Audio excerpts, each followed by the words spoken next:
Selamat pagi, Assalamualaikum warahmatullahi wabarakatuh. Salam.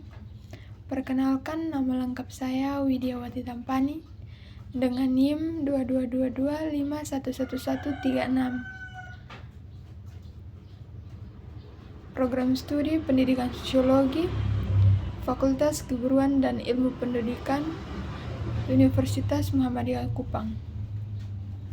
Baik, di sini saya akan menjelaskan sedikit tentang pengertian guru sebagai motivator. Langsung saja, guru sebagai motivator artinya guru sebagai pendorong siswa dalam rangka meningkatkan kegairahan dan perkembangan kegiatan belajar siswa. Seiring terjadi siswa yang kurang berprestasi, hal ini bukan disebabkan karena memiliki kemampuan yang rendah, akan tetapi disebabkan tidak adanya motivasi belajar dari siswa sehingga ia tidak berusaha untuk meningkatkan segala kemampuannya.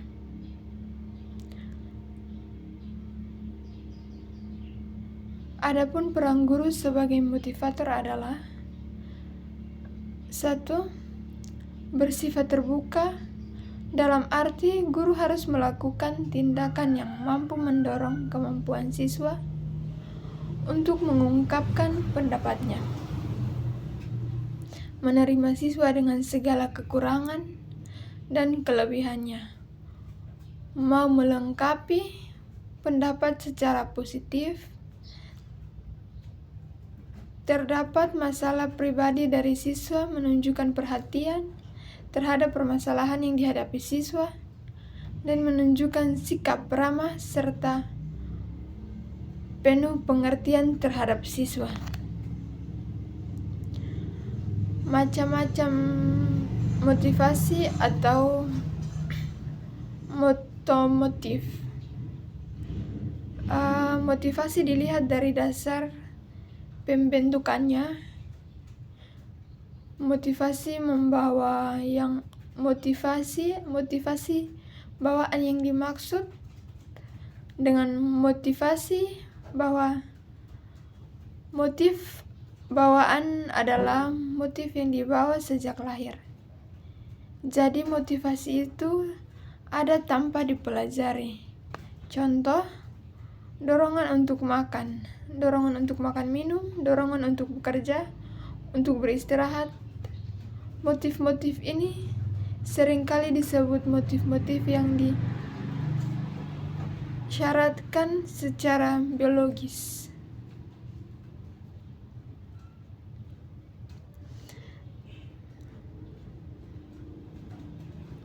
Dengan dorongan untuk mengejar sesuatu di dalam masyarakat, motif-motif ini seringkali disebut dengan motif-motif yang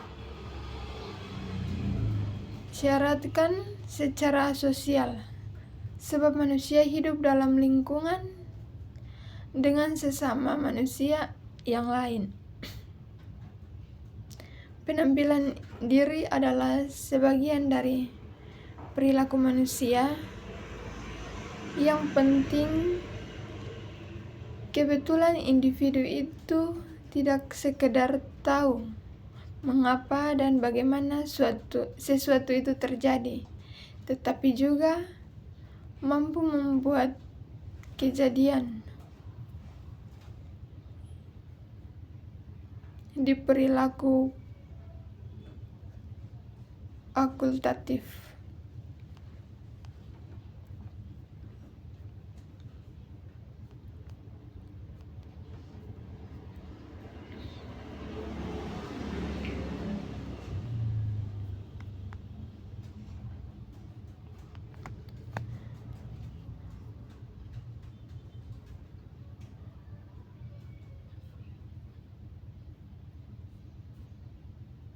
Ada beberapa langkah dan tips yang tepat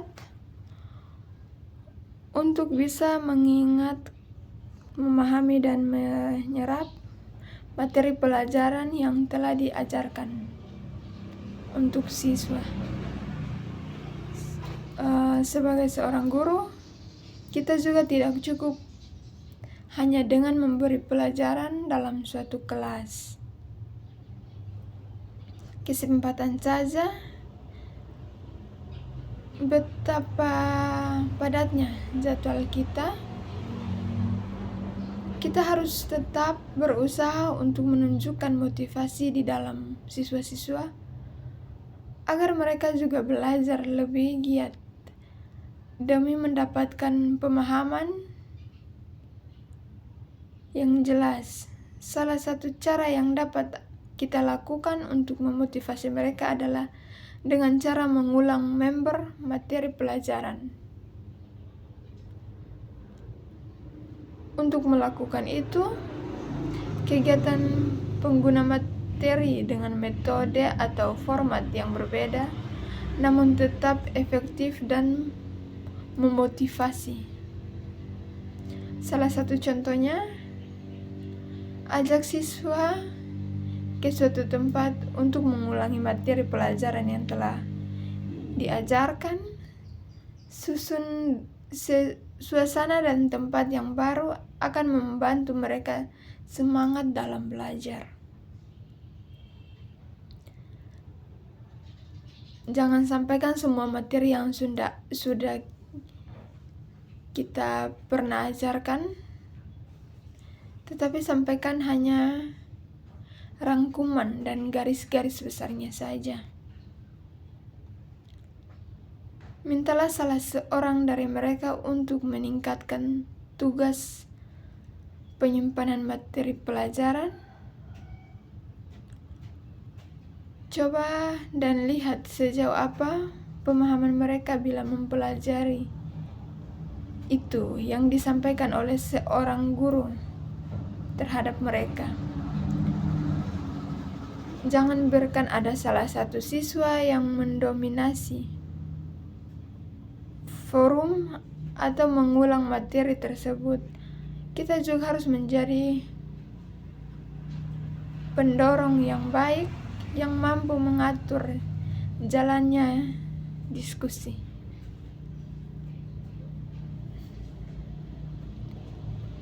Menjadi tes sebagai motivator dalam belajar, walaupun dikemukakan bahwa nilai yang diperoleh dalam tes hendaknya tidak dijadikan tujuan utama sebagai siswa dalam belajar. Akan tetapi, tes dapat digunakan sebagai saran peningkatan motivasi untuk belajar. Demikian dari hasil presentasi saya. Sekian dan terima kasih.